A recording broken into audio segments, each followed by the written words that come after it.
Hey everybody, it's LTM here. I'm just about to leave the house and I'm about to go and watch Argyle. So Argyle, Matthew Vaughn is a director known for movies like Kingsman and Kick-Ass, basically. I think he directed the movie Stardust, I think.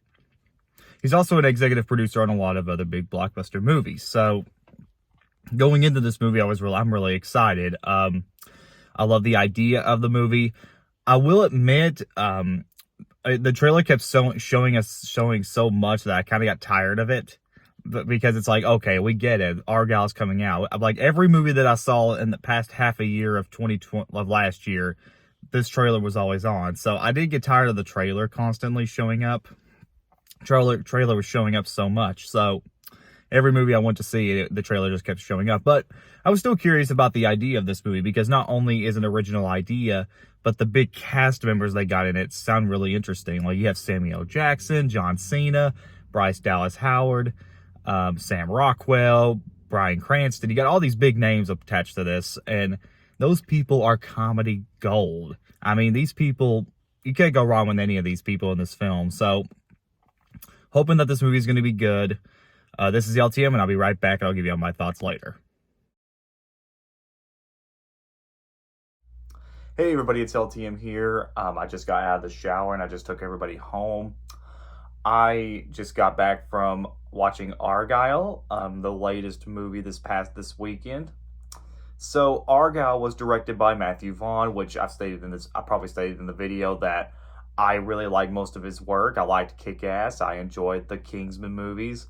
Stardust I haven't seen in a long time, so I can't really judge if I like that film or not. But other than that, I like Matthew Vaughn's work.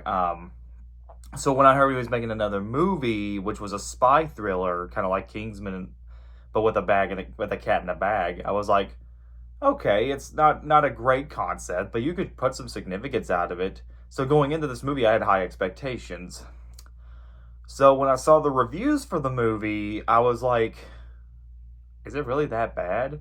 And when I got out of it, I was kind of just sitting there like, okay, so before anybody says anything, this is not the worst film I've ever seen or anything. And it's, for the most part, I thought the movie was okay.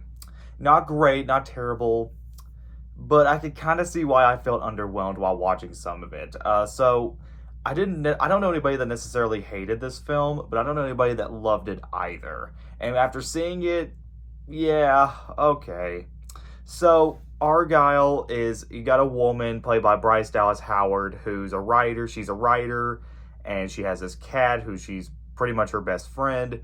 And one day she's going to go visit her parents to help her with her new book, or help end the book, because I guess the final part of her book sucked. So while traveling on a train, she comes across Sam Rockwell, who basically is a spy. And basically, it's almost like the stories from her, and this is where it gets complicated. The stories from her novel that she writes is kind of connected into the real world.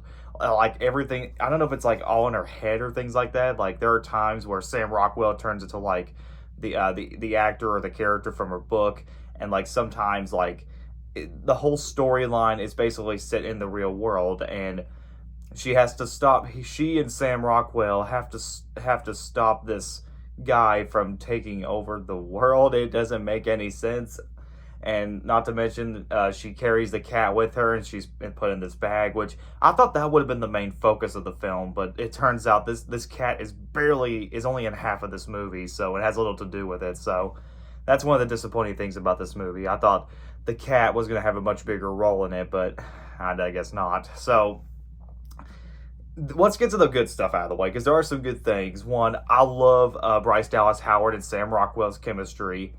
I think they're pretty good together. I don't think it's not perfect, and I do have problems with it, but it's not bad. They work well off with each other, and the acting is pretty good. The style and the action is pretty fun for the most part, especially near the end, which we're going to get to in a minute. And while I do like this, while this idea isn't fully utilized and just didn't do so great, I do like some of the ideas. Like I said, that cat in the bag, you could have done so much with that, and they just barely do anything with it, except till near the very end. But you had to wait for quite a long time, considering, which we're going to get to that problem here in a minute, the long running time. And Here's where the negative start stuff comes in. This movie is way too long. This movie did not need to be over 2 hours, obviously. Under the 2 hour for a comedy action film, this need at least under 2 hours. What is it with movies being so long lately? I mean, I get it. I kind of get we need a lot of exposition. We need more scenes, but sometimes you could kind of push it. And it's this movie really did not need to be 2 hours long. Like I kept looking at my phone or my watch half of the time, going, "Is this movie gonna end?" Which to the with the climax of the film, it just kept going and going and going, looking like it was about to end, but they keep adding new stuff, and it's just really unnecessary, and it made me bored, honestly. Under 2 hours would have been a much decent amount. You could have edited or cut some scenes out, especially near the stuff near the end, and it would have made any changes. Um, the other problem was the plot twists. There are a lot of plot twists, which I won't spoil what they are because I know this movie just came out, but I don't want to spoil anything. But every scene in this movie is always a plot twist, and it's trying to add up to something, and none of it makes sense, and it just doesn't really add up, and they don't always add up. I will say, I'll try to add something good to this. The music, for the most part, is fine. I mean, that's the other positive I could think of. But overall, guys, Argyle was a big disappointment. It's not a horrible movie, and it has its moments and it has ideas, but it's almost like no one had any thought put into it. It's almost like Matthew Vaughn is really trying to capture what made Kingsman so special, and you could have done something really good with this idea. But the biggest thing is that it doesn't really stand out the most spy thrillers like Johnny English, Spy Kids, Despicable Me, even Austin Powers. Those are way better spy comedies than this film was. It's not awful or anything, and I think the only best recommendation is that if you really like some of Matthew Vaughn's works, you might get it here. Excuse me.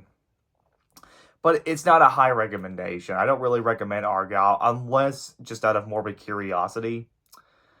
But if you just want a spy comedy with Matthew Vaughn directing it, if you like some of Matthew Vaughn's other movies, you'll probably like this. But anybody else that's looking for something more, it's not gonna grab you much. I would give it a 6 out of 10. I was thinking about giving it a 5 out of 10 at first, maybe a little bit below. But I did like some things in this movie, so I guess that counts as something. So 6 out of 10 was the decent best score I can give this movie. All right, guys, so that's Argyle. What did you guys think of this movie if you've seen it? Please subscribe, comment below, let me know. This is LTM, and I'll see you guys later.